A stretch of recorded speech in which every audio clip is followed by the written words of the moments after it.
Welcome to the Mostly Pod Out of Night. Mostly, I am Graveyard, joined by my co-host Salem. Hello. This is episode 5 of our new weekly All Things Horror podcast. Our topic for this week is making horror movies choices past versus present. So discussing how we made choices growing up versus how we make choices now. So kind of the first thing I want to discuss is box art. You know, when we were growing up, as we discussed previously, that pre-internet, we just had to go into a video store and make choices, basically just by looking at the box art and, reading the short description on the back. So, Salem, for you, when you were making these choices growing up, how much did the box art really matter to you?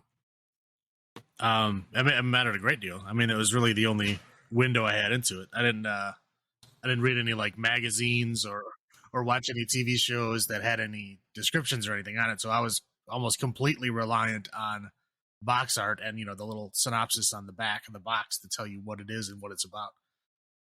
I mean, I very much wanted magazines, but I just, one, I didn't have money for them, and two, I wasn't allowed to. So, right, like Fingora and stuff like that, right? Right. So yeah, I was just entirely dependent on and at the mercy of box art. I mean, yeah, I can definitely vouch for that too. Whether it's VHS, if you're lucky enough to have the box art, because some places didn't have the box art. I don't recall.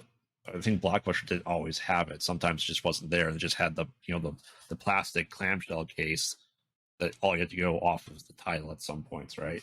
Mm-hmm.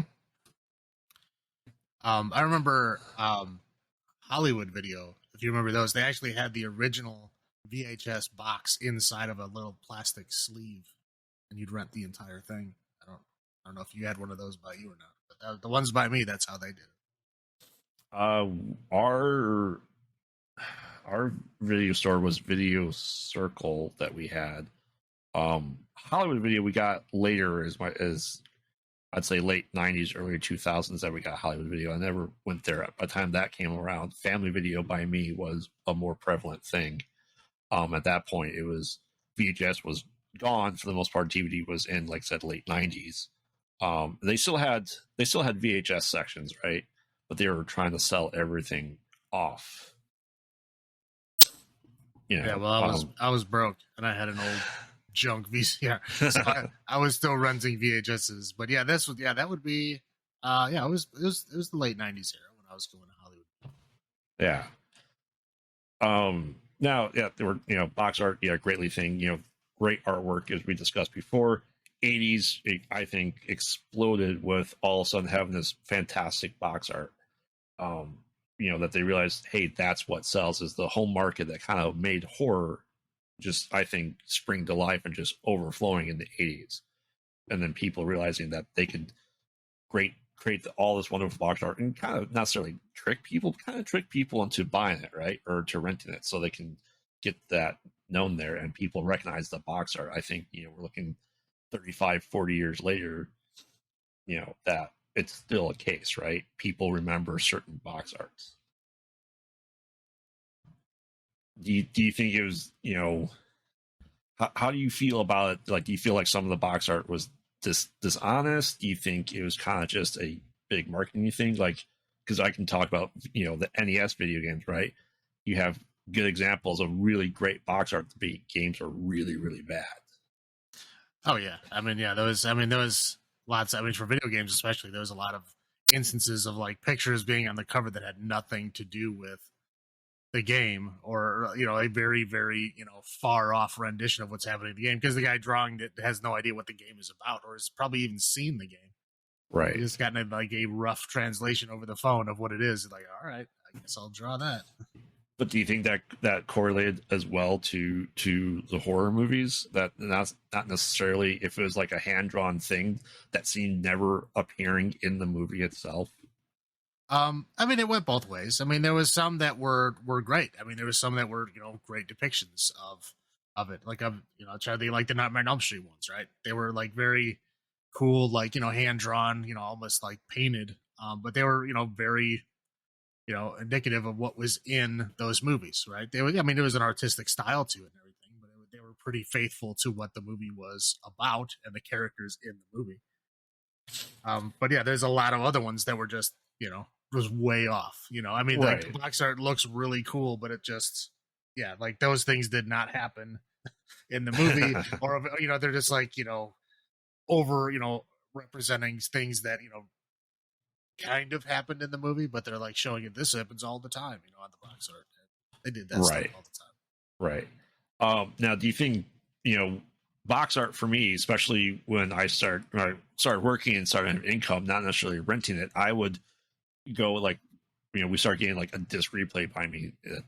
When Funkoland kind of disbanded and became GameStop, that disc replays kind of popped up, and I'd go, if I couldn't find the movie at the video store, is I'd just go and try to find cheap movies that were horror movies at like disc replay, or Suncoast Videos was a place I went through because they always had just the off the wall horror stuff that you really couldn't find anywhere else for me in my experience.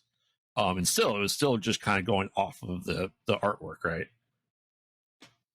Yeah, I mean that's how it was. I mean, yeah, I remember going to Suncoast, because I was an anime fan back then, and back then, I mean, pre-internet, it was extremely hard to find any anime anywhere, and the stuff that you did find was like just outrageously priced. Right. So yeah, I mean, you're getting a VHS copy of, like, let's say it's a show with multiple episodes, right? And you'd get a VHS tape with like 2, maybe 3 episodes on it, and you'd be paying like $30-$40 for it. They were nuts. They were nuts. But yeah, and again, you're basically just at the mercy of that box art, because I mean, there's nobody out there. I mean, unless you got a word of mouth, somebody that actually purchased it and watched it before you. Otherwise, who knows?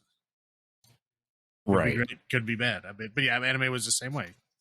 Sometimes the box art was just way off. It had nothing to do with the show. They just put it on there because it looked good. Now with horror movies, did you ever go through a phase like I did where I just kind of try to buy every copy, any horror movie I was able to find, and like I said, a lot of the stuff I would just went off of box art. Did you ever build up just a good horror movie collection just on VHS or DVD over time, and you just maybe spent $2 on it, or maybe the $20 at Suncoast? The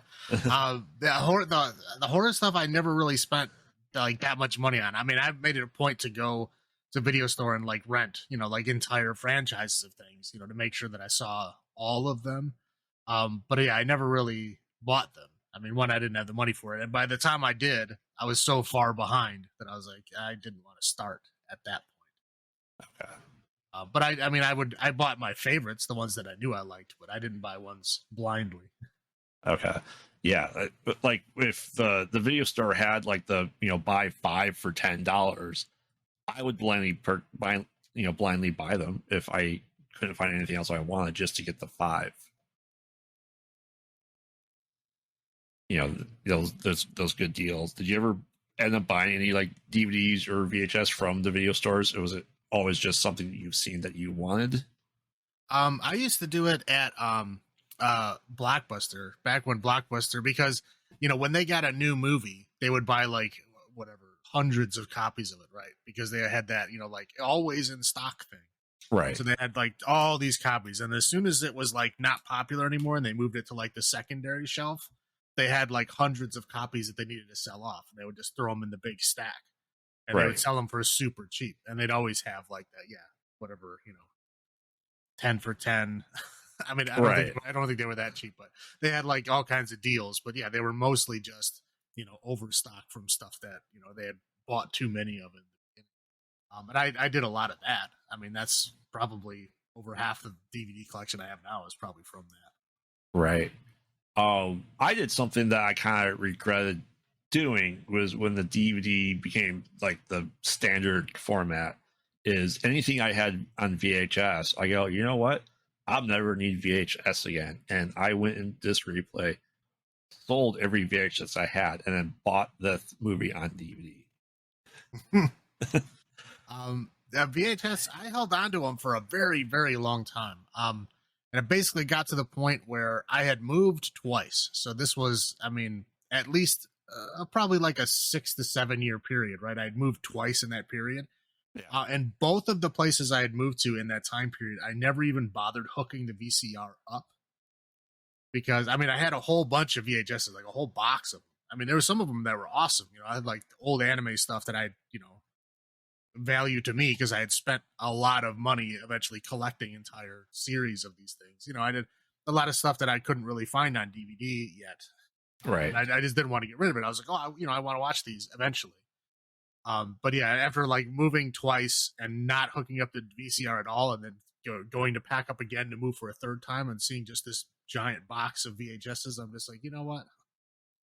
I'm not going to move this again. But that was 2012. So I mean, I hung on to mine for a while. I mean, it was not that long ago when I got rid of it. Wow. Yeah, for me, like I said, when I started working and started getting the $1, $2 stuff, I had an entire wall lined full of DVD cases. I still have all those DVDs, but I got rid of the cases.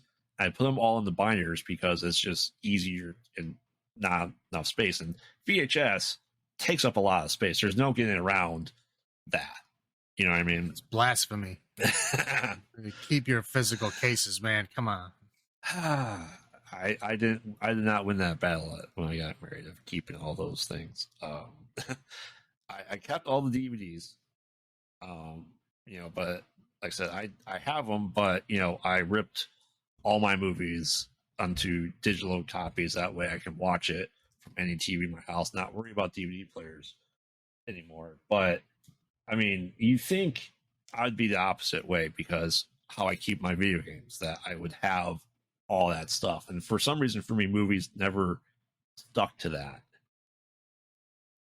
I really don't know why. Like, you've seen all the NES games I have in boxes, NES games. I obviously have no problem collecting stuff like that, but it's just, I don't typically pop in a VHS or DVD anymore. I haven't for a very long time.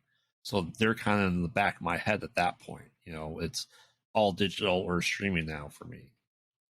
It's because you're right on the border between millennial and Gen Xer, right?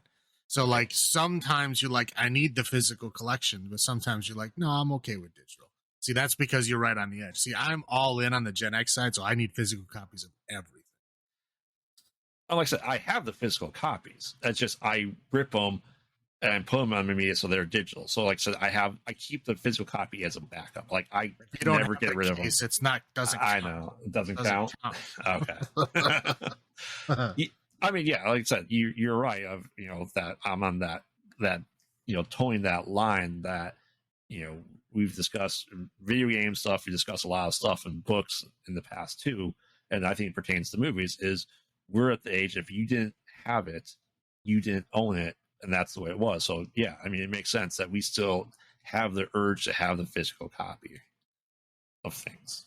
Yeah, the urge to collect. I mean, I have physical collections of a lot of things. I mean, right. you know how many books I have. I have way too many. Right, and so I don't think I have too many, but people tell me I have too many, so I repeat that. I mean, I don't think you have too many. I obviously have. I don't think I have a digital book. Books, I think books are a physical thing I need to have in my hand. Yeah, I can't do it. I tried. I mean, I get that like screen blindness, Yeah. Or like, if you look at a web page and you just see a wall of text and your brain just immediately shuts off and you're like, nope, I'm not reading all that. Even though I read books all the time, obviously I could read that. But like when I'm on a computer, like immediate blindness, like, nope, I don't want to do that. Right. I get that when even if it's a book on like a Kindle, like a screen, or a tablet or something, I can't do it. My brain just is like, nope, we're not doing this wall of text. But if I get a physical book in my hand, no problem. I'm fine. Right. Now, for horror movies, stuff like that, obviously we started collecting laser discs and stuff like that. We're realistically just collecting laser discs of movies that we enjoy. Do you think you'd ever go back and recollect VHS just for the box art? I mean, I'd like to. I mean, the reason I don't is just because I have too many damn collections as it is. I don't need any more. But I mean, I would really like to. I mean, I think they're really cool. I mean, I guess they're. I mean, I guess it's just different kind of shelving, but I guess they'd be kind of sort of easier to collect than laser discs would be. Because I mean, they're smaller. They're thicker, yeah, but they're smaller. I mean, it's really weird. Is we have decent collections of laserdisc. People would call them pretty big collection of laserdisc, and a pretty big collection of DVDs and Blu-rays. But VHS, we don't Anymore. Like I said, anymore. Right. I mean, my VHS collection was not like it wasn't like massive or anything. But Right. I had a lot of stuff that I enjoyed. It was like my favorite movies and a lot of goofy off the wall stuff that I'd picked up over the years. And yeah, and it just again, I got so tired of moving it. If I didn't move like since that time, I would definitely still have them. I just again, it's like moving so many times, you move the same boxes after not even unpacking them. It's like, okay, if I haven't unpacked it twice, just get rid of it. You're never going to touch it again. And of course, as soon as you get rid of it, that's when I should have kept Right. the way of the world. I mean, I'd almost like to just collect the box art itself, the boxes, not necessarily VHS, because for for every reason, obviously VHS only has a limited number of plays, essentially, right? Versus Right. Laserdisc, which seemingly unlimited. DVDs you can kind of resurface. You can't do that with Laserdisc, but it's a shame that when we go hunting for Laserdisc, that if we look at the VHS section, there's nothing that I really ever seen in the wild. I just go, I have to have this. Yeah. Well, you also got to realize that as the VHS market ages, like the VCRs that they're playing them on are also aging because they don't make them anymore. Right. And VCRs in bad shape that need cleaning, that aren't doing well, eat tapes. Right. Right. So I mean, you're talking on a long enough timeline, you're gonna run out of tapes because all those junk ass VCRs, the ones that are still running, are just gonna keep destroying more tapes. Do you think we'll see a resurgence of VHS like we saw a resurgence of Laserdisc as we've seen that are collecting? That at some point in time, people will have that feeling of VHS, and we'll see it rise again. I feel like we saw that with cassette tapes, with music, and obviously vinyl is still a huge thing. Yeah, I mean, well, vinyl has its place, okay? Because I mean, vinyl is it's still analog, right? I mean, so it's still if you have the right equipment and everything, it's always going to be superior than digital. That's just the way it is. I mean, because digital is technically sampling, right? It's Right. ones and zeros, it's steps, So like analog has a sound wave, which has the arc in the wave, and all digital can do is sample that. So I mean, it can get the ones and zeros really small, so that on your naked eye you can't really tell. But if you zoom in close enough, you can see it's steps. It's not a wave; it's steps, right? So it's never exactly that analog wave, and your brain can tell the difference. I mean, obviously, you need to be like a crazy audiophile to go, oh, I can tell which one is which, because I mean, I probably can't. No. Yeah. But some people can, and technically, vinyl is the peak of analog sound, and so it'll always have a place. Again, the audiophile people, are always going to be there. Because analog is still has its place, but like cassette tapes, yeah, they had a little resurgence there for a while, but it was just a hipster thing. I mean, it wasn't. There was no real purpose to it. I mean, the cassette tapes are inferior in almost every way. I mean, they're inferior sound to vinyl. They're inferior because you can't pick a song or move it around. I mean, even vinyl, you can do that because you can look at the record and see where the breaks are and move it to the right song. But in a cassette tape, you have to rewind, fast forward, all that kind of stuff. And again, and it's worse quality. There's really no point to it other than, saying, hey, look, I have a cassette tape. There's really no point in having it. And I think VHS is kind of that same thing. Right.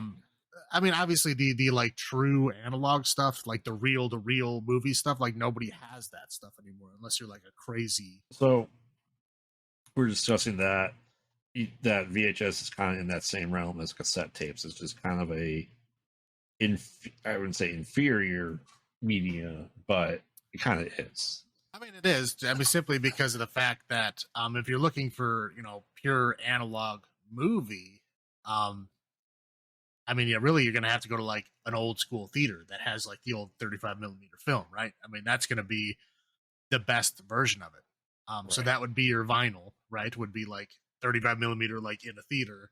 And then your cassette tape would be VHS essentially. So yeah, there's always going to be some hipsters, some collectors that like that stuff, but overall it's an inferior form. I mean, I guess that's my opinion, but that's what I think. Yeah, I mean, I think if I saw a huge collection, I probably would get it. But as of right now, I'm just kind of sticking to, I have all the movies I want on DVD or Blu-ray, and collecting the old school stuff on Laserdisc. Like I said, as cool as the box art was, and as much as that ingrained was into our childhoods, it's just something I don't see doing it right now. I don't think the love is there for VHS or even Beta to have that underground thing that we've found in Laserdisc world, right? That's true. Yeah, I mean, yeah, I'm on board with that. All right, so let's go into classic box art. Kind of what is your favorite box arts that you remember, throughout the period of horror. I know we kind of have a list. We can kind of just go off one by one, right? So my first favorite that always stood out was Creep Show. Not allowed to have comics growing up just because they cost money. My parents didn't like me spending my money on comics because it was a waste of money, right? The Creep Show, obviously is like a classic horrifying tales or tales from the crypt type comic book panel with the ghoul. Was it the creeper? I think it was the creeper. Is that what they call him? The Creeper? The creeper, kind of peering into the window and with a kid reading the comic, and it's very comic book style, and even worked well as a comic book in the movie itself, right? And I like the box art so much that I have a Creep Show T-shirt with that box art. That's a cool T-shirt. I know, kind of got it from work, and she's like, she got this lineup of horror stuff at work, and she's like, "Is there anything you want?" I go, "Yeah, I like Creep Show." Like, I think it's good depiction, and I think it really held true to the intrigue and the style of the movie. I think it's kind of able to explain pretty well in the box art what it was, right? And the movie was fantastic. Love it to no end. Yeah, it was. I mean, yeah. I like that format where you have like a bunch of like mini stories in there. But again, all of those mini stories hit. I mean, there's not a bad one in that bunch. So right. So like I said, that's something that just like, I think that seeing that box art for the first time when I was able to rent it, I go, I have to watch this movie just based off of it. So what's one on your list? Mine would be Fright Night. And that one is it's like the kind of a spooky old house. Mm-hmm. But it's got the clouds above it with like the spooky vampire face like in the clouds. The first time I saw it, I was like, "Oh, that looks cool." So I rented it. I brought it home, and the movie was just great. I mean, it was, it's like part fun, part scary. But just an all around great movie. But I always like that cover of just the scary spooky face in the clouds. Right. And I agree. That's a great like poster. It's a fantastic design. I don't even think the remake with Colin Farrell was I don't think the poster was anything in comparison. No. I mean, the movie wasn't bad. I mean, because I'm a David Tennant fan, and David Tennant was in it. Right. But it was a pretty good movie. But yeah, no, the art was not as good as the original. It's essentially just, I think it's just Colin Farrell's like eyes and teeth, I believe, in the poster. I don't think it I think it was more, I think it was closer to like Fright Night 2's poster, if I'm recalling correctly. Just quickly, I don't know, Fright Night 2 had it. It was just over a hotel. It was almost the same thing, but over a hotel for Fright Night 2. Fright Night, yeah, it's Colin Farrell's face and then Anton over it. That was the poster. Not even close. I don't think it pays homage or close enough to it. So yeah, the original, fantastic. I completely understand that choice. Mm-hmm. My second one is Evil Dead 2.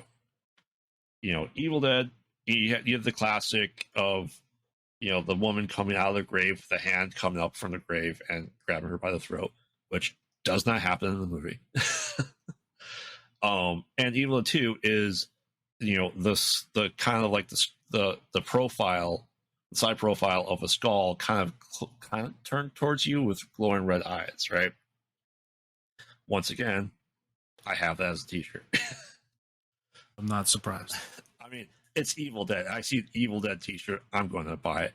And let's be honest, FYE and Some Girls also has great t-shirts. And at one point, way back the Hot Topic, I went to Hot Topic because of the horror movie t-shirts, quite honestly, when they first opened. Yeah, there used to be a t-shirt place in the mall. I don't remember the name of it, but they had just had racks and racks and racks of t-shirts. And I don't know where they got their t-shirts from. They had some weird ones, but I didn't have any Evil Dead ones, but I did have an Army of Darkness one, and it was in Italian. Mm-hmm. I don't know why it was in Italian, but it was, and I loved it. It was great. Is it with the ripped Ash that he's just bulging muscles, which he's not? Yeah, no, it was your classic, like, artistic of the Army of Darkness style, where it was almost like painted, drawn kind of thing, and it was and it said Army of Darkness, and then on the back, like, I don't know what it said because it was in Italian. I don't speak Italian, but yeah, it said a bunch of stuff on the back in Italian, and then there was a tagline on the front that was also in Italian. I don't know what it said. I never really looked it up. Okay, I wonder if it was out of gas, out of time, I guess, something like that, out of options, the reluctant hero, right? But Evil 2, like I said, that skull, love it. It's just like I said, obviously that image was also never in the movie, but the box art was, like I said, we established huge Evil Dead fans, so Evil Dead had to be on that list. Yeah. All right, what's another one for you? Another one for me would be Chopping Mall. Now, this one is, it's like a robot hand, like an evil robot hand holding a shopping bag, filled with body parts, and it's got a little rip in the bag, and you see, I think a lady's head in the bag. Right. It's borderline not true. I mean, because that doesn't really happen in the movie. The robots don't even have hands in the movie. So, I mean, that could not have happened in that movie, but I just love that art. I mean, the movie's decent. I mean, for like a cheesy horror movie, but overall the art is kind of misrepresenting what's happening in there, but it's still good enough where I let it get away.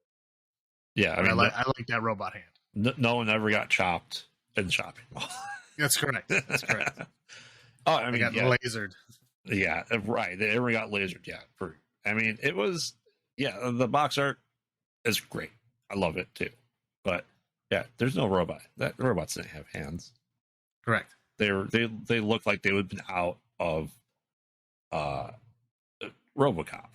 I feel. Well, they look like weaponized Wallies. That's what they look like. Yeah, that's fair.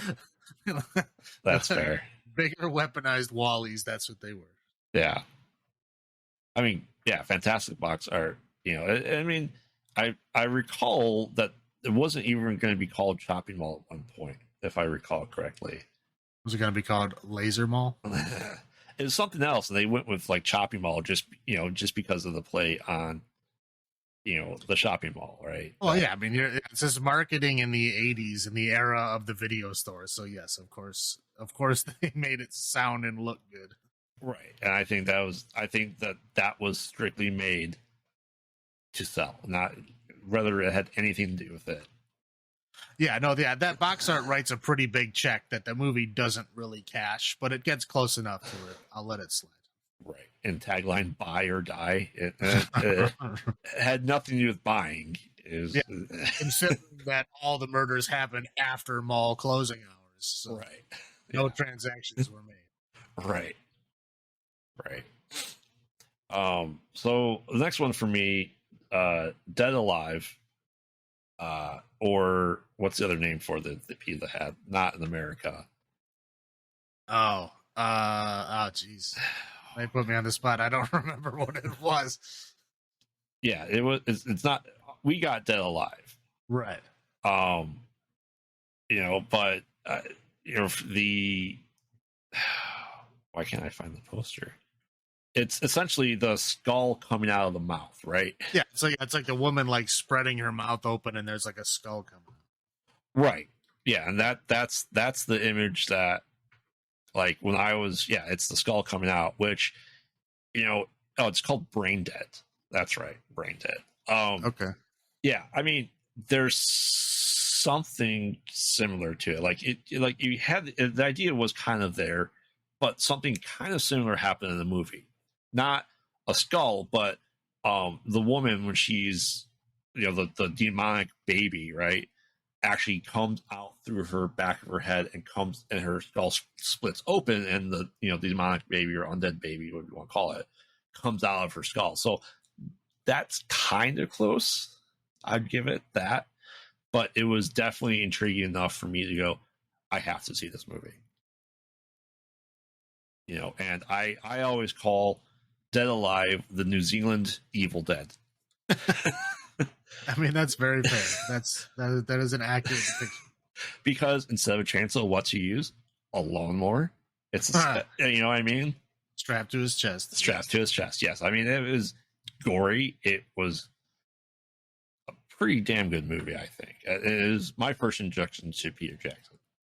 Yeah, I mean, well, what other movie has like zombified intestines trying to strangle you? Right. Or the rat that creates zombies, and it's just right. It was a rat. It was a rat monkey. Rat monkey, yeah. Which Peter Jackson references in King Kong. That's one of the crates on King Kong, the 2005 remake, is that box that's on there, which I thought was a good tease. But also you have the martial art priest that I kick ass for the Lord. I mean, that scene was fantastic by itself. I wish it had gone on longer, but that box art, clearly I have a theme here of skulls, right? of my stuff. It's fair. So what would be a third one for you? Third one for me would be Ghoulies. And that's the classic one of the little toilet goblin, little green guy coming out of the toilet with a knife. Mm-hmm. And it says, "They'll get you in the end." Now, does that happen in the movie? No. Well, no, it does. But the funny part is that when they originally made the movie, there was not a scene where they came out of the toilet. And then seeing the poster and the marketing people watched it, and they're like, "Hey, this scene doesn't happen." And they're like, "Well, no, it's just marketing thing. It didn't happen." And they're like, "You need to refilm this, and you need to put this in the movie," and they did. Huh. So it does appear in there, but in the original cut of the movie, it was not. Nice. Yeah, I mean, and then what? 2 and 3 just had more ghoulies coming out of the toilet, so they stuck with that motif, right? Yeah, I mean, I think Ghoulies 2 had like 2 ghoulies coming, and then Ghoulies 3 ghoulies go to college, they have like degrees and graduation caps on. Well, you stick with what works, man. You stick with what works.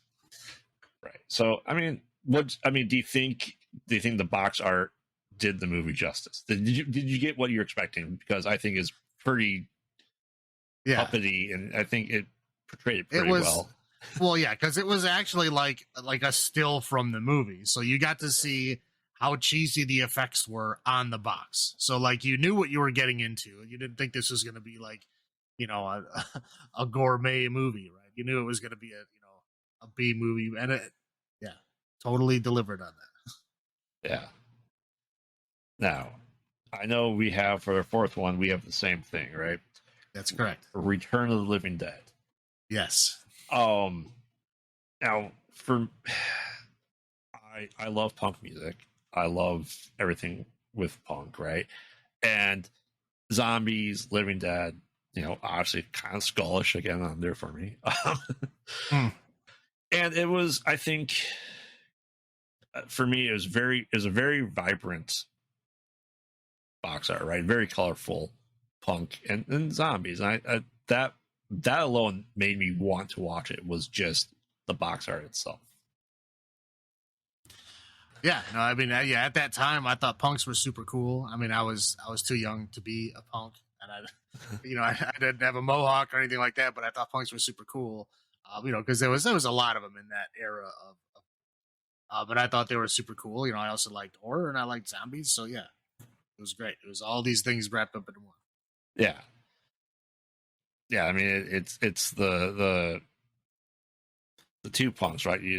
Yeah, it's definitely skulls, and spray paint the return of the living dead. And the whole, we'll have to discuss this in the podcast about the whole living dead aspect of it and what they were able to do, and without getting George Romero involved with the whole living dead thing, right? Well, yeah. I mean, well, you can do anything you want with the first movie because it's not copyrighted. Right. So, when you saw that, did you think, because without pre-internet, did you think this was part of the George Romero? Oh yeah. I mean, well, back then you got to realize that anything that has the same naming scheme, like, yes, these are all related. Like, I mean, I was 10. Yeah. So, I mean, of course, to me, if they're named similar, yes, these are all the same things. So if it's Night of the Living Dead and then Return of the Living Dead, right? Return insinuates that it's a second or continuation. Right. So of course, yeah, I thought that's what it was. Right. Now, when did that come out in relation to Day and Dawn? It was, I believe it came out after both of those. I believe Dawn was 78. Yeah. Day was 85, and this came out in 85. So, so I mean, by the time we got to it, it makes sense that we thought, hey, this is logically the next one. Right. And that's always what I thought. I didn't find out till way later that it wasn't. I remember when I found out, I was like upset. I was like, oh, like this isn't a real Living Dead movie. Like, get it away from me. Right. But a couple years later, I was like, I remember that movie being good. Like, let me watch it again. Let me see. And it's definitely not the same thing as Romero's World, but it's still a good movie on its own. It stands on its own. Right, and I think that's Romero, obviously the grandfather of zombies as we know them, right?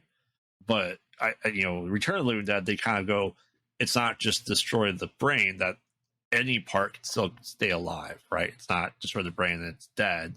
You're able to chop off the arm, and the arm would still be reanimated, right? Right. Well, and it was also the first movie to do the whole thing where zombies needed to eat brains. Right. Like the original Romero zombies didn't eat brains; they just ate people. They just, that's all they did. There was no brain craving involved.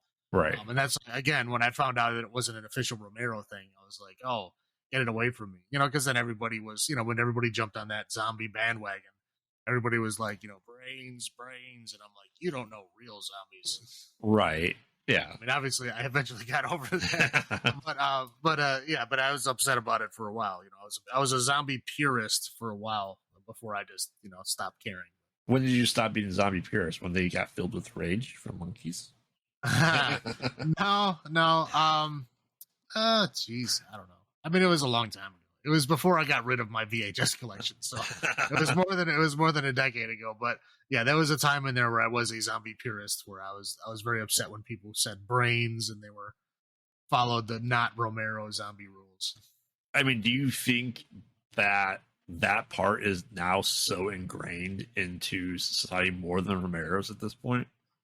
And that's, I mean, it was at that time. I mean, because, people that don't know zombies, they're like, what do they know? Oh, brains, right? I mean, that's the way you do it. Like, you watch, zombie pub crawls. What are they always asking for? Brains. Right. I mean, that's the thing. It's like the brains thing, even though, like, Romero kind of, didn't originate zombies, but at least the flesh-eating zombie versions that we have now. Right. He originated that. And his versions never, use brains at all. They never even talked. But then, this other one comes along, uses the same name, kind of steals his thunder, and then somehow becomes more famous. It's like the imitation becomes greater than the original kind of thing. Right. And yeah, like I said, when I was, a purist, I was upset about it. Trying to educate as many people as I could, and eventually I got over it. It's like, whatever. If everybody enjoys it, that's all that matters. Yeah, I mean, I completely agree that they capitalize on, the flesh-eating zombies. That was a big thing. They didn't care what part they ate, and it became synonymous for brains. Like even like kid horror movies, if you will, like Paranorman. is they're zombies. What do they want? Brains. Right. Yeah. And I mean, that's the trope, right? I think that's just always going to be there forever now. Just kind of just like, anytime you have Dracula, they're making fun of it. They have the Bela Lugosi accent, which was his voice, and that became the stereotypical voice you do for Dracula. Mm-hmm. Even though he was Dracula in one movie, Right. that was called Dracula. He's vampires in other movies, but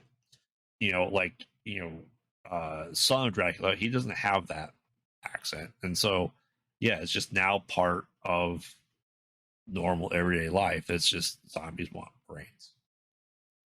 What was the original name of Night of the Living Dead?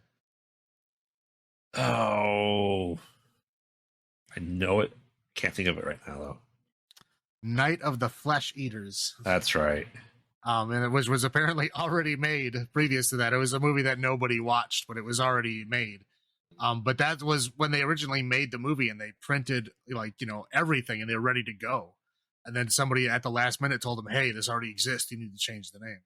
So that's when they changed the name. They went back in really fast to the editing room and took off, the nameplates that said Night of the Flesh Eaters and put in Night of the Living Dead. And at that point, that's when they forgot to trademark it.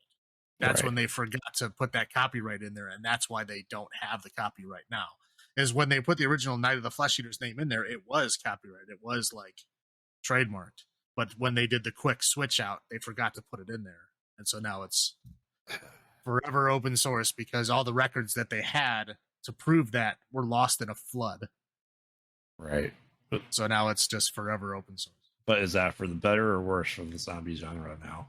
I mean, who knows? I mean, that's a good question, right? I mean, how are you going to judge that? I mean, every time you're watching a movie and somebody is watching another movie inside of that movie, there's probably a 75% chance that it's Night of the Living Dead. I mean, it's almost always there. It's iconic, right? Yeah. So I mean, how much did that popularity keep moving that genre, those movies forward, versus how much it did if it wasn't in there? I mean, it's a good question. Who knows? I mean, did they lose a lot of money? Sure. Directly. Yeah. But because it was open source and so many people use it in so many things, and it grew up from there, who's to say they didn't make more money in the long run? I don't know. Right. Well, I mean, let's face it. In IT, when we have to test downloads, we download Night of the Living Dead. Yep. I mean, it's just that's what it is, right? Not illegal. You can do whatever you want. Right. So, okay. So let's go, box art, great box art. But do you recall anything that had just amazing box art and the movie was just awful? You so disappointed that you rented it or bought it without seeing it previously? Yes. Now, I got to preface this with the legend of this movie, right? Because obviously this is pre-internet, so this is all word of mouth stuff going around. Okay. I heard so many things about this movie, about how, it's crazy, man. It's you'll see stuff that you won't believe, right? Yep. The Faces of Death is the name of the movie. Yeah. So yeah, there's ththis legend. It's they're all real, man. It's these people are really dying in this movie, and I'm like, what do you mean? And I remember I'd go to the video store and they would never have it. They would never have it, Yeah. And I went to a lot of different video stores, and I finally found one that did, and I looked at it and it had the cool skull on it, and it had the disclaimer warning in the bottom, don't watch this if you're pregnant or if you're squeamish, there's all this horrible things happening. It had the little tag on the side saying banned in 46 countries. I'm like, oh, this is gonna be great. It was horrible. It was a terrible, stupid movie. Now there's a few of those, is there not? Yeah, there's 10. Right. I've only ever watched the first. I never watched it anymore. I was so disappointed with the first one, I never bothered. But yeah, that's just, again, the box art was definitely part of it, because that, definitely heightened, the intrigue. But the legend behind that movie, all the stories that people told me about how crazy it was it built up, and then I saw that box art, and I'm like, oh man, this is gonna be great. And I watched it, and it was just terrible. It was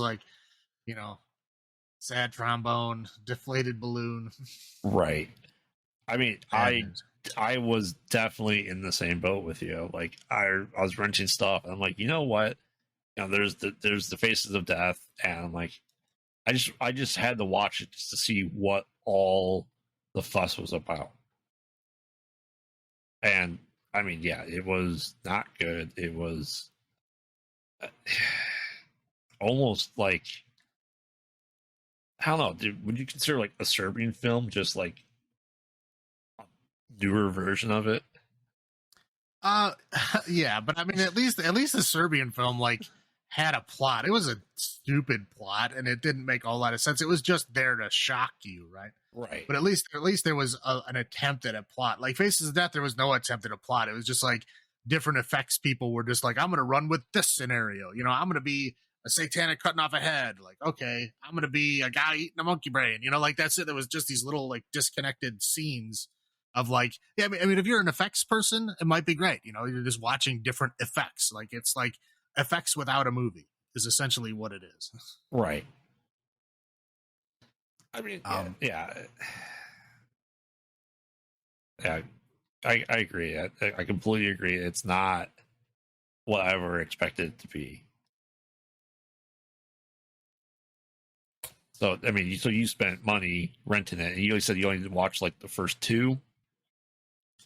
I only ever watched the first. No, I watched the whole first movie. Okay. I mean, it was again. I paid the money. I was gonna watch it. Yeah. So I watched it, and then yeah, I mean, I took it back in defeat. Like I was like, ugh, what a waste. I had to ride my bike for like 45 minutes to get to the video store that had it. Right. But yeah, that was very disappointing. That's fair. For me, I mean, the movie's not good. It's a cult classic.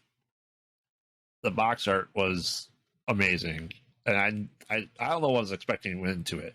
I was one day at Suncoast, and I saw something. I go, you know what? There's like three of them. I didn't realize there's three of them. Attack of the Killer Tomatoes. I mean, it's kind of grown on me, but like when I first got it, like I bought it. Like I never had seen it. Like I think there's the cartoon. I remember the cartoon, which was I believe based off of number 2 with the guy in the parachuter with the parachute always on his back.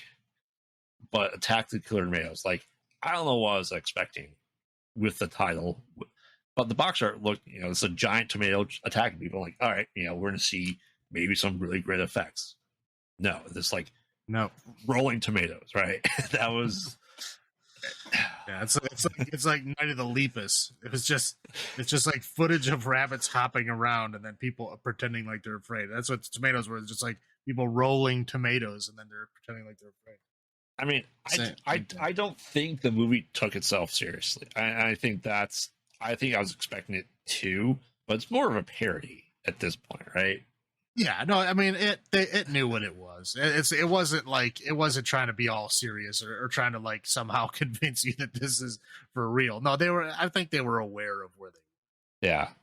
I mean, and it's not terrible. I don't hate the movie. I'm not a fan of that movie, but I mean, I respect it for what it is. There's a lot of movies worse, so I'm not gonna cut it down. Do you have anything else on top of your head, or I think I have one more that you can recall? That I was upset by. Yeah. Not that I can think of. I'm gonna go with Chud. I mean, it was not great. But I mean, the cover was kind of cool. It was just the cover is fantastic, and I think for me growing up, I grew up with the Teenage Mutant Ninja Turtles cartoon. I saw the first one in theaters. I didn't read the comics, so I didn't know how violent and it really actually was and stuff like that. But it just when I saw Chud, I go, it almost looked like the turtles coming out of the sewer, but that was 6 years prior. And rewatching it recently again, I'm just going, this is awful. Like this is awful. And like I said, we discussed our Jordan Peele stuff that he had that VHS in Us. kind of alluding to it, but I'm like, Chud's awful. Like, there's good names in there that we, come find out later that we didn't. I don't think we knew him at that point in time, right? We had Dad from Home Alone. We had one of the Wet Bandits in there. And it was just like, I think Chud is also parodied without people knowing what it really is, right? So, well, it's because it had a good name, right? It had a good name, and it drew people in because it had periods between the letters. So they're like, "What the hell does that mean?" Again, it's just a little mystery that people get more piqued about watching. Right. The cannibalistic humanoid underground dwellers. Right. I mean, like I said, I think it's bad. I mean, it is. It is. I mean, the movie is bad, but yeah. I mean, again, yeah, that's a cover art that writes a big check that movie does not cash at all. Right. Like I said, I'm sure there's more that we just, if we went back and like, yeah, that was bad. But yeah, definitely off stuff. Just thinking like, yeah, for me, best stuff that was just awful on run. Now there's one that looking back, I've never seen the movie, to be fair.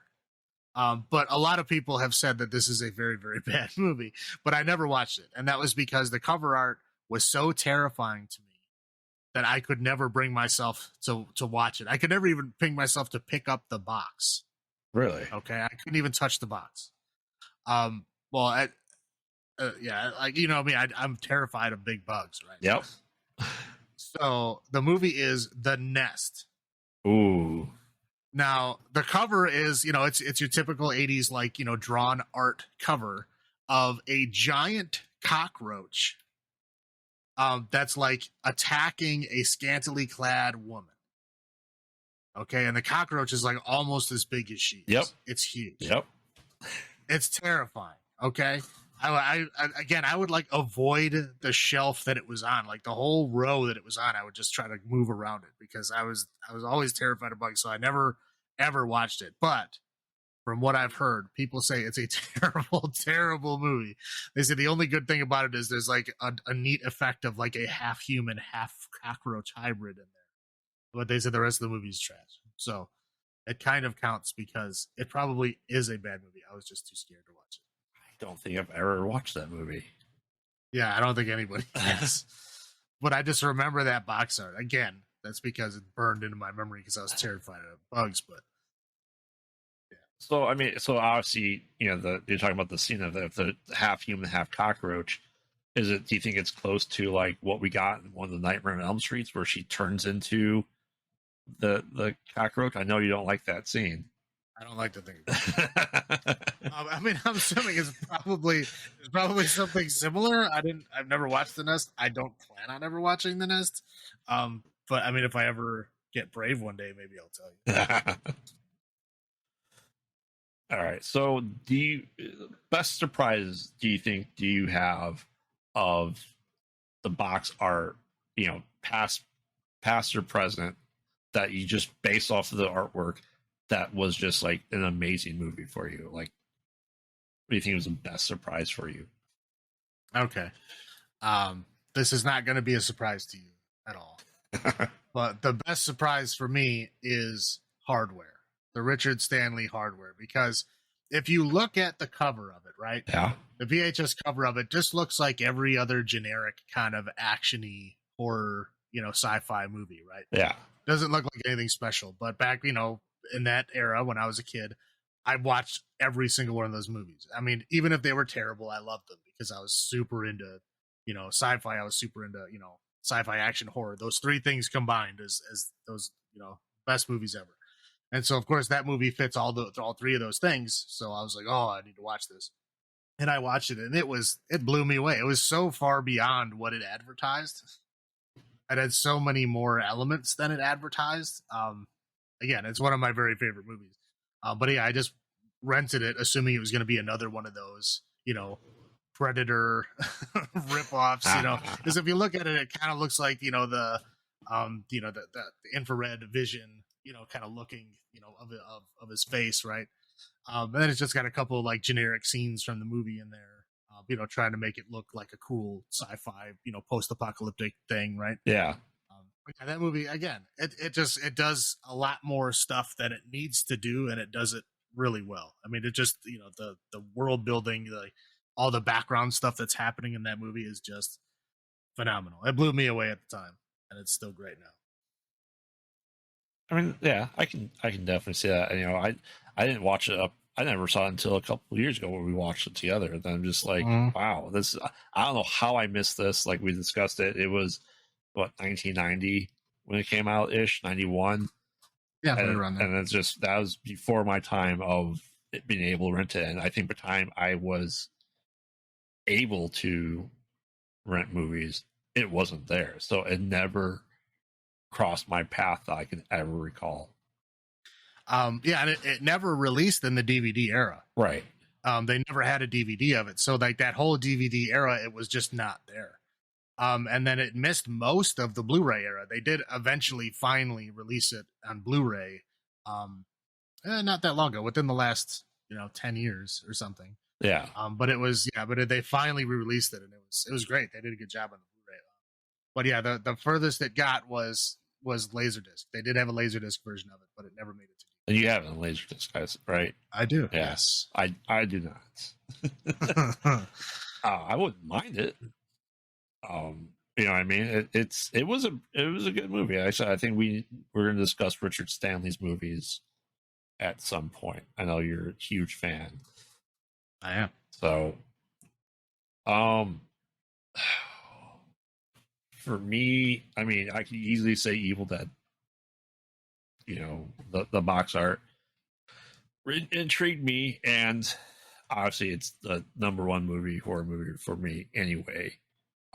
Just because it was like, I think when I was exploring it just seemed so out of place. It seemed like very indie, and for what it was, especially when it came out, made late 70s, took years to get released.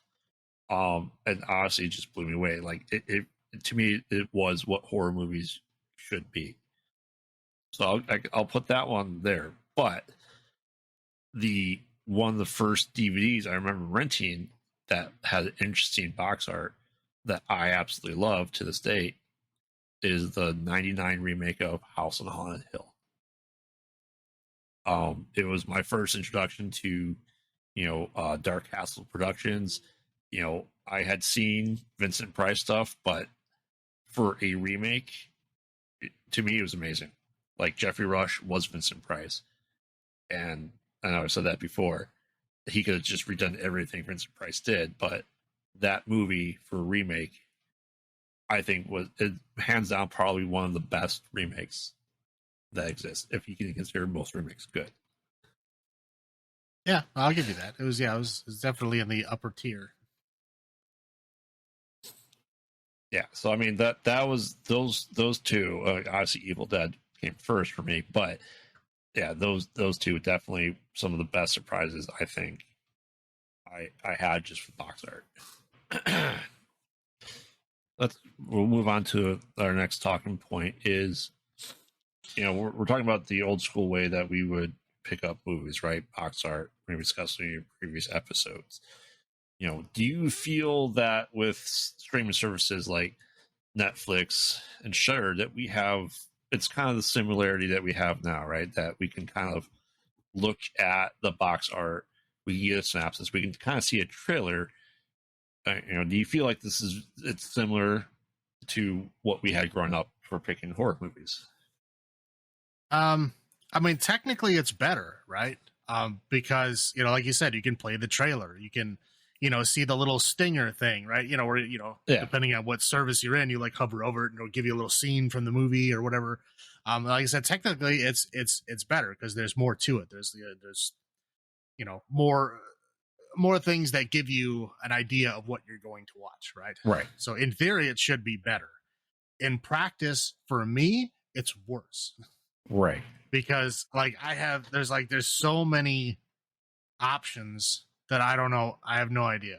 I have no idea what to watch. Like when you're in the video store, it's like you got the your limited options, right? And then like even the movies you did want to watch, sometimes they wouldn't be there, right? So then you go like, okay, you're like, down to this smaller subsection of movies that you want to watch that are actually there to watch. So it was a lot easier to make a choice. Now it's like, geez, which one of these, million movies do I want to watch? And I'm like, I have no idea. I have no idea. So in theory, it's better because, yeah, you have the same thing where you have, basically the box art, which is the cover picture, right, for the movie when you click on it. Yep. You click on it, you get the synopsis, right? That's the same synopsis that used to be on the back of the thing. Like I said, it's even further now. Like I said, you got the little stinger, gives you a scene from the movie or a little mini trailer, or you can go into it and watch the real trailer.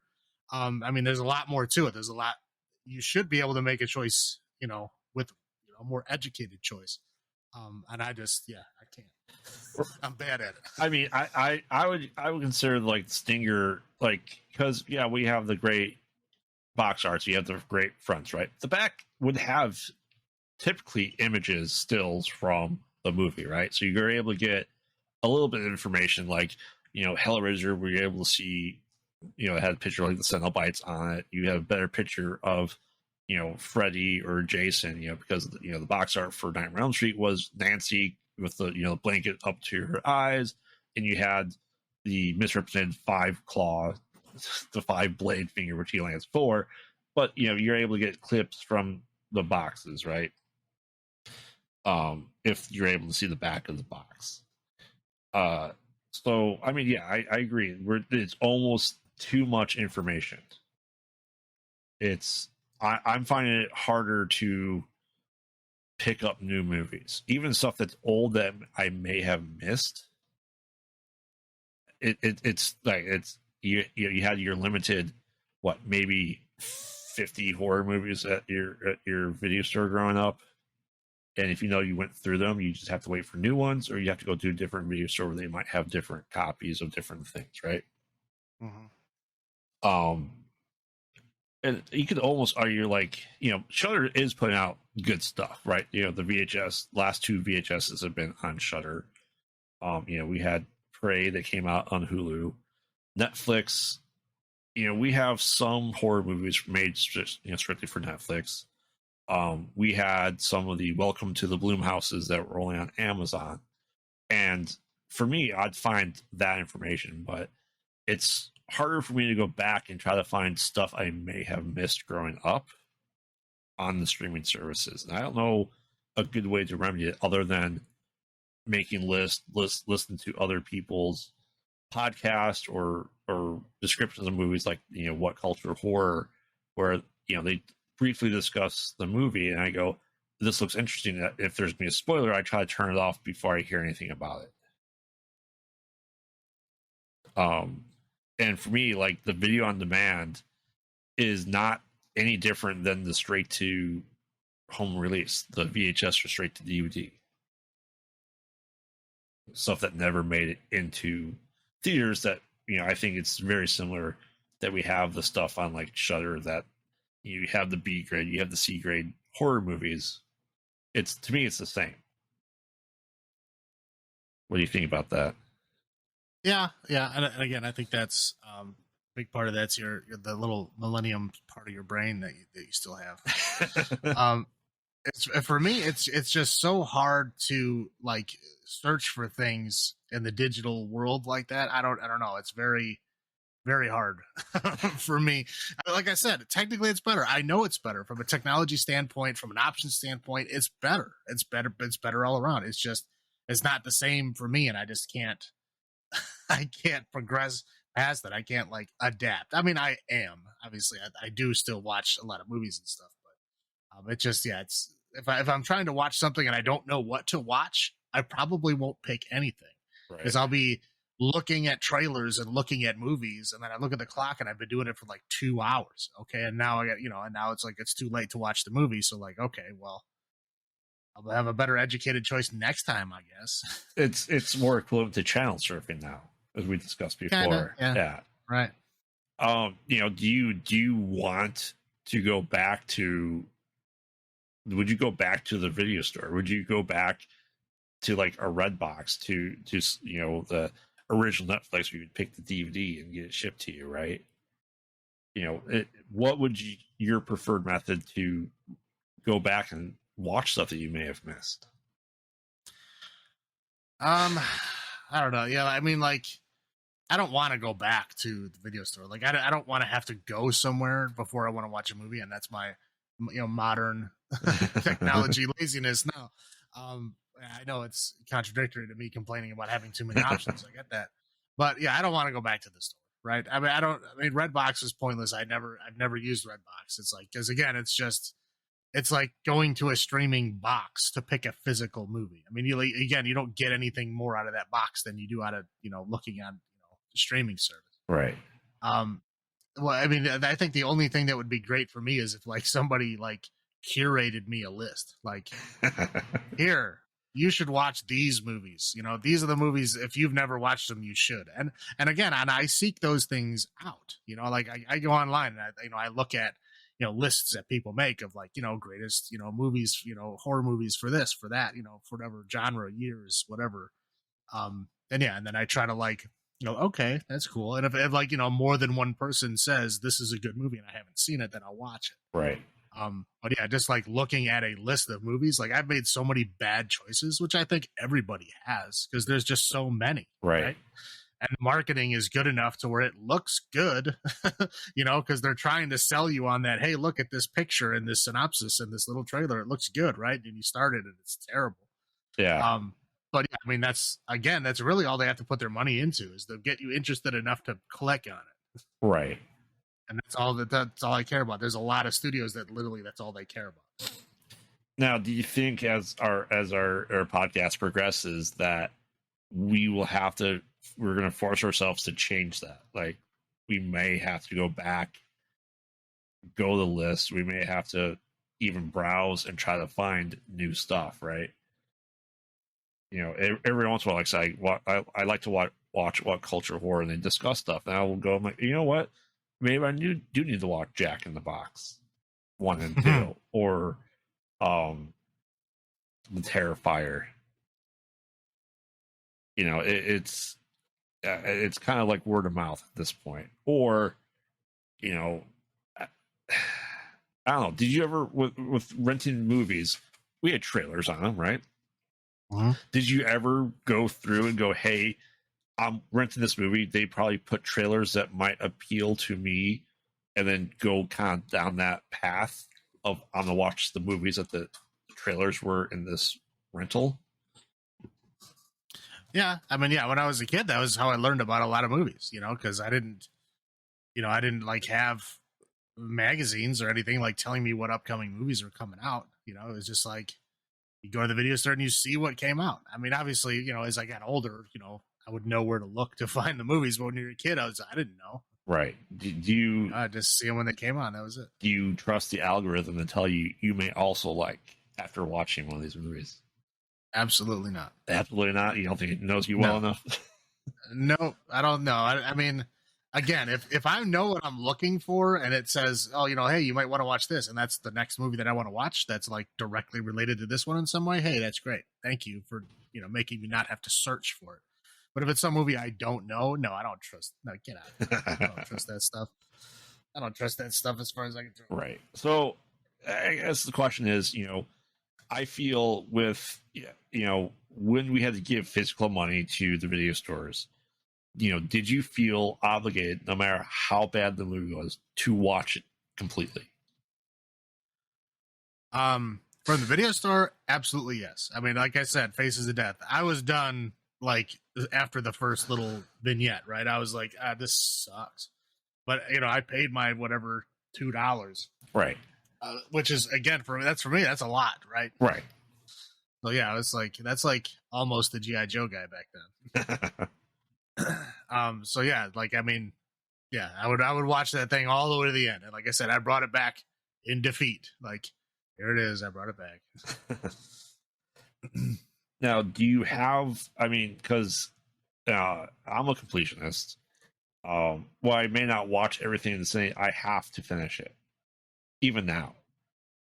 Do you? And I think the problem was like you're handing over your hard-earned physical dollars, and now that we pay for streaming, it's just kind of taken out. We just don't really think about it. do you feel like when you start watching a movie, do you watch it all the way through still? I do. I do. And the reason I do is because I go by the philosophy of you can't truly appreciate what's good unless you also experience what's bad. So, like, I mean, I have my favorite movies that I absolutely love, right? Right. But like, if I only watch good movies, you know, that the level of that movie being great is that much lower, right? Because there's such a smaller gap between great and just good. Right. Now, if I'm watching my favorite movies, and I'm also watching like the worst movies ever made, now there's a wide margin. Now I really love my movie because it's so far above this terrible movie. I feel like I get more enjoyment out of good stuff if you also expose yourself to bad stuff. I mean, I agree with that. It's kind of why I still go back to the cheese. Like it really just depends what mood I'm in. Do I want to watch? If I'm picking a horror movie, the wife and I tend to pick horror movies a lot. We go, do we want a scary movie? Do we want, a good movie? Or do we want to watch something stupid, something cheesy, something to turn off our brains and just watch, right? Mm-hmm. And, do you go back and watch the cheese? I do. I mean, like sometimes you don't even realize you are watching cheese until you turn it on and you're like, okay, this is cheese. Like sometimes it doesn't advertise itself that. Right. I mean, basically what I do is, I will always, well, I'm not going to say always, 99% of the time I will finish a movie. Now, depending on how bad it is, I may lose interest enough to start doing other shit while that movie is on. Right. I may be like, oh, let me look up this thing on the internet, or oh, let me go do something else. Oh, I forgot, I can sew a button on my pants. Whatever it is, But I'm doing that. I mean, the movie is still on. I'm still kind of watching it, but if it gets to the point where it's so bad that I really can just disconnect from it and not care, I won't turn it off, but I'll do other shit. So you like, I got some Legos that I can go build. Like, why don't I build those Legos while I'm watching this terrible movie that I don't really care about? But I won't turn it off. So it becomes background noise. Correct. But that's only if it gets bad. If it's good or even average, it will keep my attention. I will watch it. I mean, do you think there's any? You can think of any examples where you just like, I shouldn't watch this, I'm not watch this, and there's something good at the end? Sometimes the cheese surprises you, right? Right. Like, was it? I think something I watched very recently was Dead Snow. I don't know if you've seen that. Okay, I have actually. That was awful. Yes, it was. The premise seemed good, and it came up. I'm pretty sure I watched it on Netflix. The premise seemed good. I'm like, all right, we're watching it. Nope. But I had to finish it. Now, the wife will start pulling out her phone and stuff like that. I have not. I think there's another one. There's also Red Snow that came out last year. Have you seen Red Snow? No, I don't believe so. Is Dead Snow? Is that's the Nazis, the one with the zombie Nazis, yeah. Right? Yeah, there's two of them, I believe. Yeah. Well, I only want to watch the first one. That was in my zombie purist stage because I think that came out in like 2010. Yeah.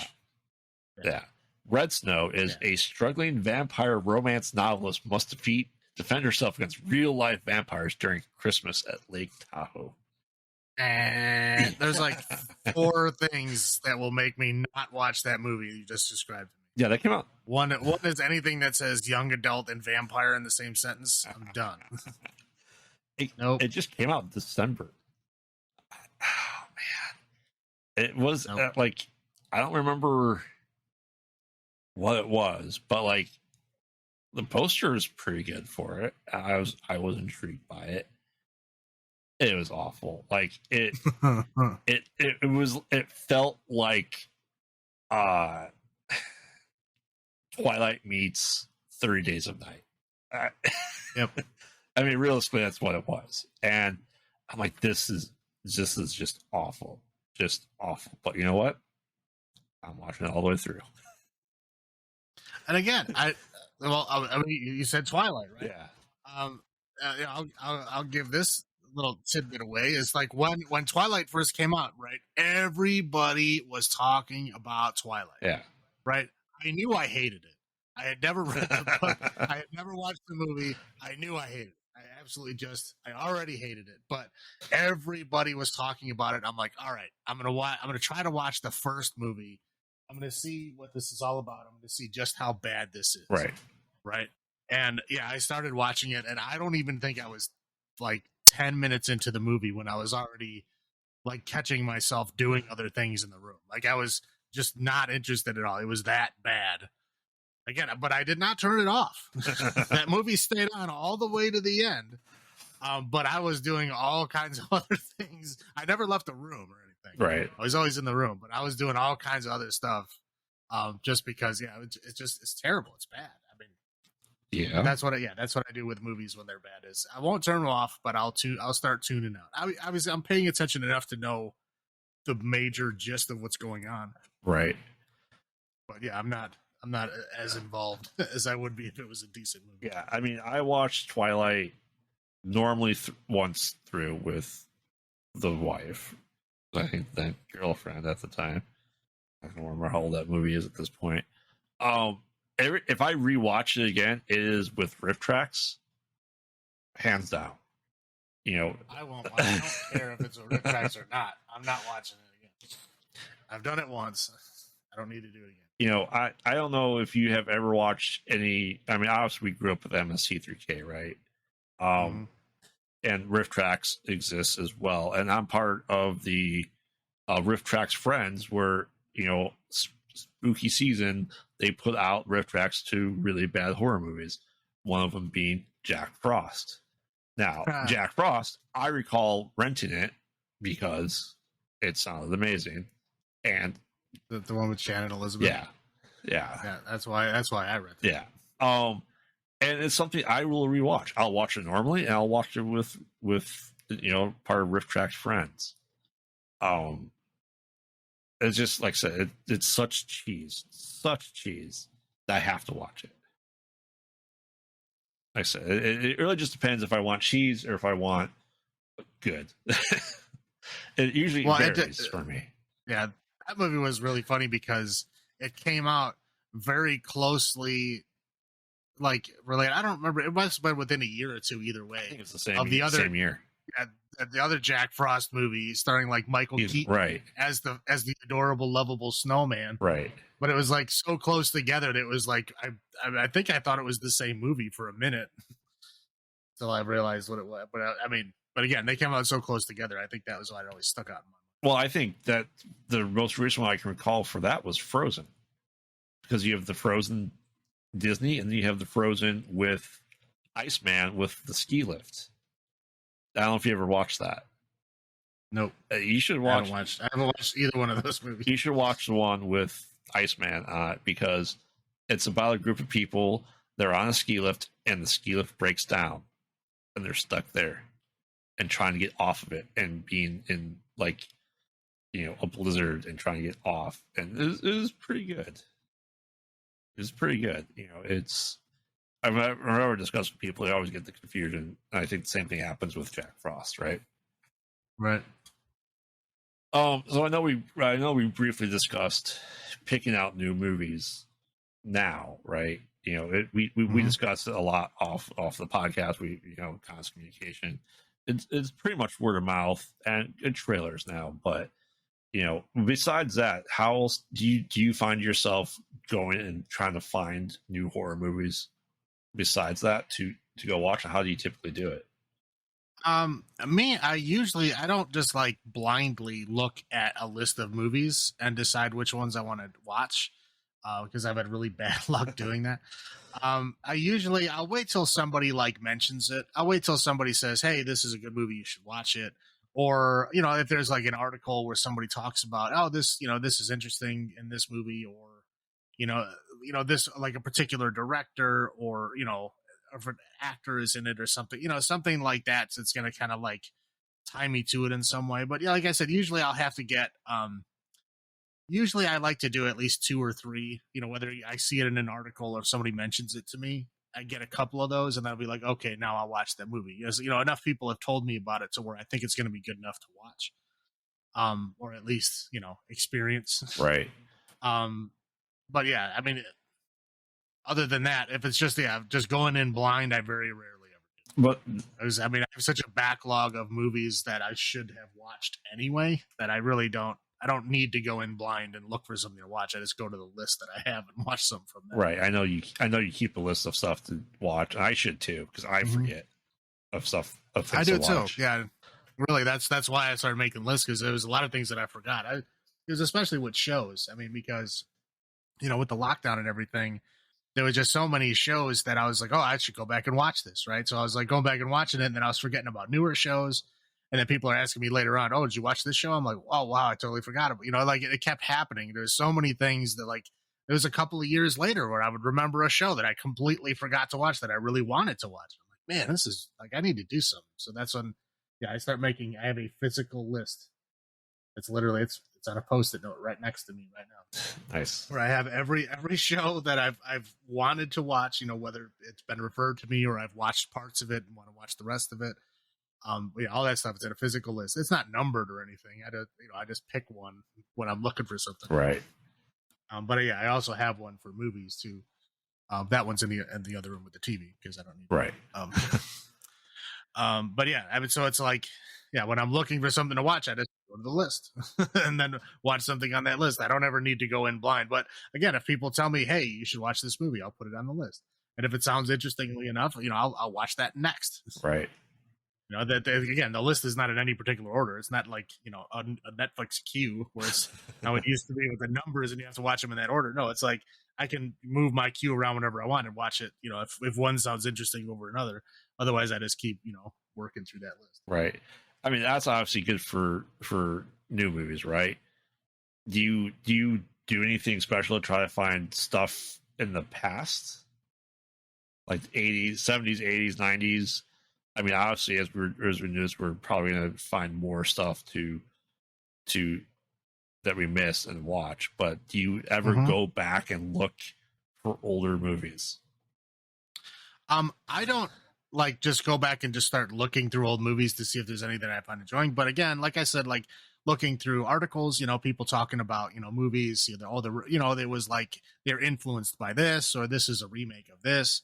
Whatever stuff like that. I'm like, oh, okay, that's interesting. I never watched the original. Maybe I should go back and watch it, and I'll put them on the list. Okay. I would see all these things. New or old doesn't matter. The list has got movies ranging from the 30s to today. I mean, it's all over the place. It's just these are the movies that I want to watch. So when I have a moment to watch a movie, this is I just pick one from the list and go. But yeah, I get them from all over the place. But yeah, I mean. Articles, like top 10 lists, right. And people put up like, top 100, movies of all time. And I look at that whole list and I see if I've watched all those movies. Right. Now, obviously, when we're doing this, we're going back and rewatching stuff and even watching stuff for the first time. We touched on this before. I know you're kind of a one and done horror movie person, right? You don't typically go back and rewatch things, do you? No, I don't. The only time I do is if I think somebody's going to ask me questions about it. or if it's something if I like if I want to remember more about it, like if there's a new one coming out, and I want to remember the rest of them and I haven't seen them in a while, I'll watch them to get ready for the new one. But in general, I don't usually have to go back and watch them because I usually remember enough of the movie to not matter. So. I mean, for me, I think we discussed before, like when the Friday the 13th comes around calendar wise, I tend to rewatch Friday the 13th. Halloween, I rewatch all the Halloween movies. I rewatch Trick or Treat every year around Halloween. I watch Krampus and Silent Night, Deadly Night and Black Christmas around Christmas time. So you don't really have a kind of like, I guess I have a ritual, right? I have these things that I watch at this certain point in time, or even when a new one comes out, like, with the a new VHS that we're recovering, new Halloween, I will go and rewatch the other stuff first. Like when the new Candyman came out, I rewatched the other Candyman movies before I watched the new one. Is that something you do, or am I just kind of the oddball for that? No, it's something that I would like to do. I just generally like, I'll sit down to watch a movie and I'll be like, oh yeah, the new Candyman's on. I'll watch that. But it's not like, oh, I can't watch it yet. I have to watch these other movies again first. No. If I have the time, if I'm leading up to it, if it's something I'm excited about, like, oh, I should really watch these again, so I'm in that mindset to watch this new one, I definitely will. But if it's something that I need the movie to watch right now. Oh, I watched the new Candyman. Do I need to go back and watch Farewell to the Flesh before I watch it? No, I don't. I don't need to do that. I mean, so do you have any particular horror movie that you do watch often? I know obviously you have favorite horror movies, but I just don't know how often you typically go back and watch them. Well, I mean, Hardware is a horror movie. I go back and I watch that every once in a while. I watch the Aliens every once in a while. Aliens, I mean, Predator. I mean, basically, anything if it's like sci-fi horror, I usually kind of rewatch them every few years. Okay. But would you say that your rewatches are more when someone hasn't watched it before and you sit down with them and watch it? Usually, yeah. Usually it's like, oh, I've never seen that movie. And it's like, come here. You need to sit down. Right. I'm going to put this movie on. Right. Like I said, I mean, they can leave. I'm not holding them against their will. They can leave if they want. Right. I mean, if they want to be friends with me, they need to. I mean, yeah, like I said, well, I don't know how, a couple of years ago, we watched, Hardware, right? Never seen it. We watched 3 from Hell together, right. which was just bizarre. Correct. That's a good word for it. That's a good word for it. We'll discuss the works of Rob Zombie at some point in time.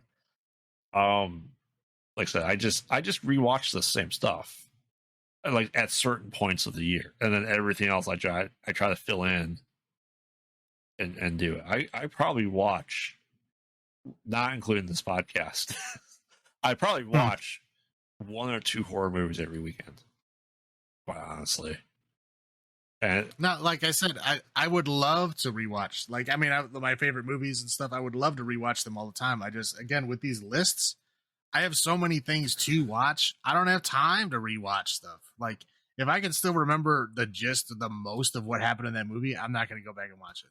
Obviously, if we're doing podcasts or something, I want it fresh in my head, so I'm going to rewatch right. them. But like in general, in my real life, like, if do I really need to rewatch all of the Nightmare on Elm Streets in my normal life? Like, am I going to have a conversation with it? Probably not. So I just don't. I still remember basically what happens in them, and that's good enough for me. Unless, again, I'm going to be having a conversation specifically about them, then yes, I will rewatch them. Right. So, I introduced you to the In Search of Darkness, right? I had, I'm pretty sure you heard of them. I heard of them briefly beforehand. And they're good 4.5 hour documentaries. I know we briefly touched this on other episodes. Watching these, it made me make a list, right? I go, I've never seen these movies. I kind of need to go back and watch these. Do you think documentaries like that, or like what's another one that recently I found was like the slasher one, right? Mm-hmm. Slashers I think I'm pretty good on. But like In Search of Darkness, and I know number 3 is coming out. That watching that, did that make you want to go back and say, hey, I missed this, and then go watch them? Yeah, because like I said, it's like I go back and I look at articles and stuff, but I mean documentaries are just as good, if not better, because there's more mediums happening at the same time. But it's people tell you, oh, like these old movies are good. Like, here's the reasons why they're good. Here's the people that were involved in them telling you why they're good. And you're like, okay, like, yeah, this is interesting. I want to watch this movie for these reasons, right? Because they give you reasons to be interested in why that movie is special, or at least interesting. Right. So yeah, I mean, after watching both those documentaries, because I think I watched them both in the same weekend. Yeah. like, yeah, I got a second Post-it note and stuck it on top of the original one that I had that was just movies from that documentary. Like I said, that documentary also taught me that I didn't actually watch Reanimator. I watched From Beyond, Right. which is, again, looks exactly the freaking same, but it's two different movies, and I didn't know that until I watched that, which is very recently. Right. But yeah, no, I still have stuff on that list that I'm working through. I mean, I'm probably only halfway through the list of movies that were on that documentary that, you know, I was like, oh, those are interesting enough that I want to watch. Yeah, I mean, do you feel like I'm watching these? I go, I missed a lot. Like, I missed a lot more than what I realized. You know, because I was later in the game to it. You know, is there anything that kind of sticks out in your head that, like, I wish I watched this growing up that you're blown your mind at that point in time versus now? You know, we're looking at 42 the 33 years later at this point. Yeah, I mean, again, I don't really feel bad that I didn't watch or experience those things because, I mean, literally no one is going to experience all those things unless you're like in the industry, right? You got like Fangoria editors. Like, of course they've seen every freaking horror movie, right? That's their job. They have to, right? If they wouldn't be good at their job if they didn't have all of that history going into, you know, that job. You know, so they have all of these things to compare it to. You know, like, I mean, actresses and actors and movie, you know, directors and producers that were involved in that time period, of course they're going to have more knowledge and experience than we do because that's their job. Right. They have to not only know their own movies, but they have to know what other people are making to know where the industry is moving, right? So that's their thing. That's what they do. So, of course, they're going to be into it. So, I mean, all the people that they're interviewing in this documentary are all people that are insiders. Okay. And it's good for us because they're giving us all kinds of information. And, you know, again, giving me a list of movies that, I may have missed and, you know, I may not have heard of and watched, you know, and they're giving me reasons why I should watch these things. And that's great. But I don't feel bad for not being involved in that, or I don't feel like I missed something because I wasn't there, because of course you're going to miss it. That's not like your primary thing, right? I mean, you don't sit around and watch horror movies all day. You got to work and shit. Right. So of course you're not going to be as involved as they were. So right. I don't feel bad about it. I just try to fill in the gaps where I can. Right. Like I said, for me, it's just like I want them to continue the Insert Darkness. I want them to go into the 90s as well. They briefly touch on it, you know, with, you know, talking about interviewing the actresses, or the directors and stuff like that. But yeah, it's a good list. Like I said, what culture horror top 10s. You know, I try to go through that stuff, and that helps determine what I'm going to watch maybe for that weekend. Is try to find, you know, where I can watch it. And realistically now, even with, you know, the Laserdisc hunting and stuff like that, if there's, you know, me, if it's a horror movie, whether it's in there or not, I'm probably going to get it, just because I still have, like I said, I have that desire to watch as much horror as I possibly can. It is my favorite genre, sci-fi being second. I know sci-fi is probably primary for you. Yeah, I mean it is, but I mean I'm still interested enough in horror where I've watched a lot, and I enjoy it a great deal. Right. But I watch a lot of movies and TV shows, so my secondary is still a lot more than most people's primary. So right. It's okay. Yeah. So if there's something you could rewatch or watch the first time, based, you know, sticking to the box art, and we discussed this, I know there's something that you want to discuss, is something you want to watch. You know, is there what one thing that would you want to go back or not go back, but watch now and kind of, you know, say, you know, I should have watched this, or the box art reminded me of something that I just never got around to watching? Yes, there is. There's one that I remember. I saw this box art, I don't know, thousands of times, probably. I mean, I saw it a lot of times. I'm like, hey, that looks pretty cool, but I just never watched it. I just never rented it. You know, something else was always better or more interesting or whatever. And that would be House, the original House, which is, you know, the box art of that is that like the floating zombie hand like ringing the doorbell on the house. Yeah. Like I think it's like ding dong, you're dead or something, right? So it's, yeah, it was a really cool box art, and I was like, oh, they like, I really should watch that. And I just never did. I never got around to it. And a lot of people have talked to me about it over the years, like, oh, it was a great movie, right? And I'm like, I don't know, I never watched it. But like, a lot of people have said, like, this is a good movie, you should watch it. And I just never have.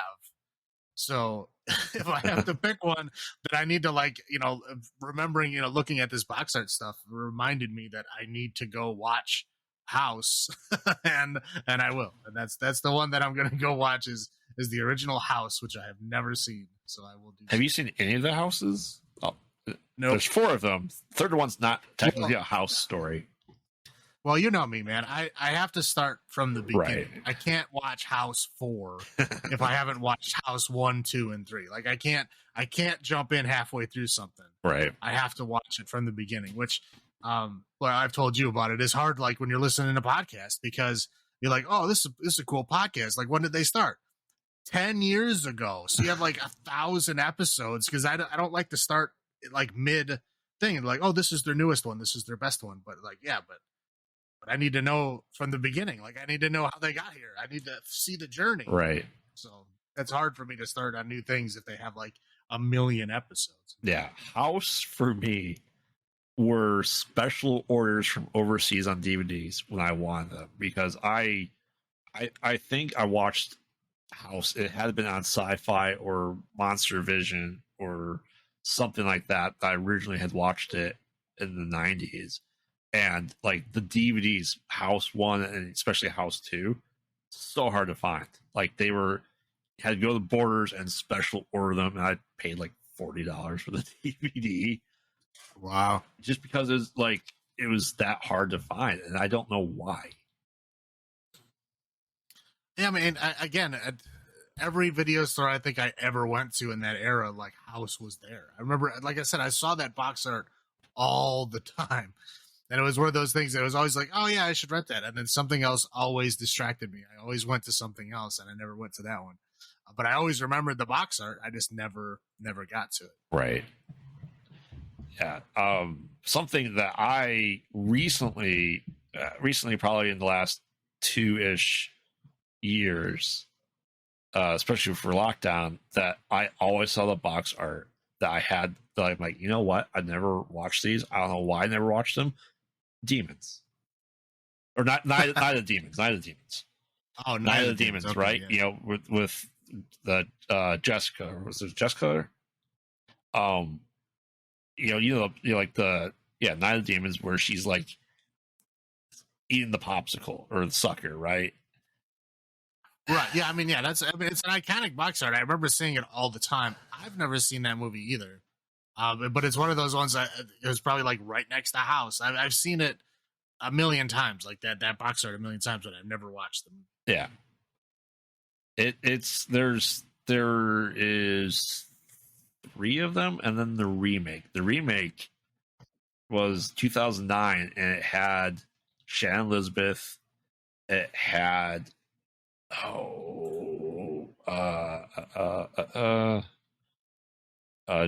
John Connor. Eddie Furlong. Yeah. And I'm like, I didn't even know there was a remake, let alone like never watched the originals. Like, I think number 2 or 3 had Ben Stiller's wife that played Marsha Brady in the Brady Bunch movies. Wow. And that was even after Hey Dudes with her in it. I'm just like, how did I never watch these?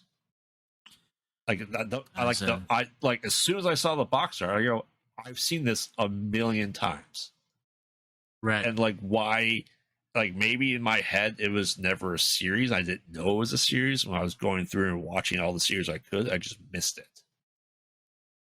And I even missed the 2009 one, which is 13 years ago. I think I just watched it the first time like a year ago.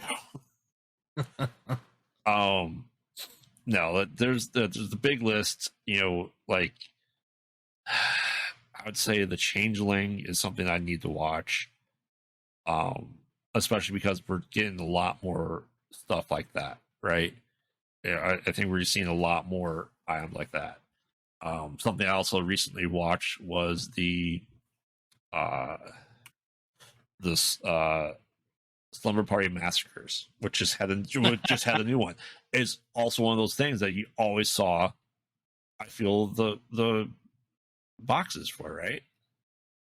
Well, yeah, the original box for those was awesome. It was like the bloody knife sticking through the gym shoe. Yeah, I mean, it was cool looking. yeah.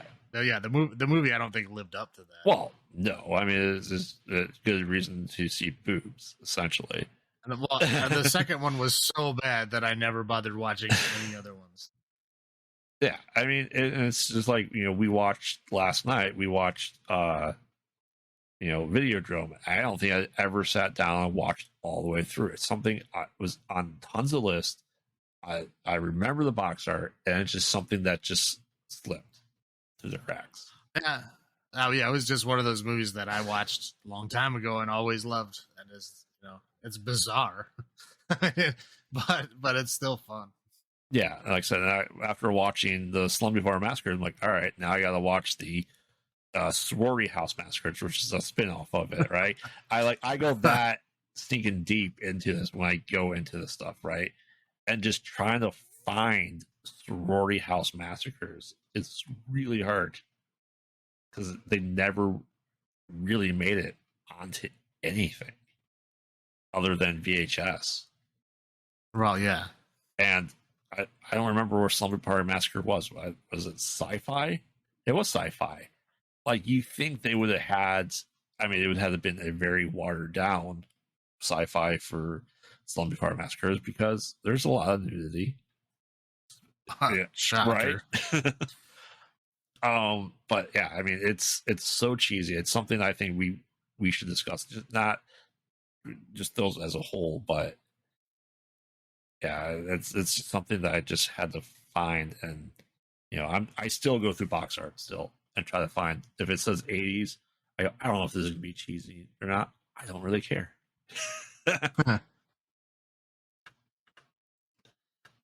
So yeah, I think that's kind of where we're at in our horror movie lives, right? Is just embracing the change. We have to, I think we start off good, and I think we just finding a good thing is hard to do. Word of mouth is really helpful. And I'm hoping when we go to these horror screens next month that we'll get to meet people. Maybe one of them might have more ideas. Yeah, it's always a plus. I think also we discussed before, possibly going to try to find horror movie conventions and just connect with since it's hopefully safer out there to connect with the fan base like us, right? In theory. Sure. So, anything else that we want to discuss with box art, or anything that the other points that you have? I don't think so. It was all the ones that I remember. Stuff. Okay. Yeah, like I said, we'll discuss more as it comes down the line, and I think the next episodes and that we're doing the podcast, we're gonna be watching a lot of movies. We're gonna try to be releasing these a couple of times more in October. Just a lot of movies get coming up for us to watch. Right. So Halloween time, spooky season. Yes, I have to. Yeah, between everything else, I have to continuously watch, and then all this other stuff is gonna be a lot of movies. I think we counted 27 movies for the Halloween, Hellraisers, and VHS, because we have 3 of these things, one of each, coming out next month. Yeah, I'm gonna have to take a day off of work and just watch movies or something. Oh, that's fine. That's fair. Yeah, it's fine for you, sure. No? Oh. Okay. All right. So then, everyone stay tuned for next week's episode. We'll be discussing kind of what makes horror. We'll go into, atmosphere, substance, gore versus plot, and the genre mixes and, remakes, reboots, revivals, and legacies. So this is Graveyard saying, have you checked on the children? And Salem saying, long live the new flag.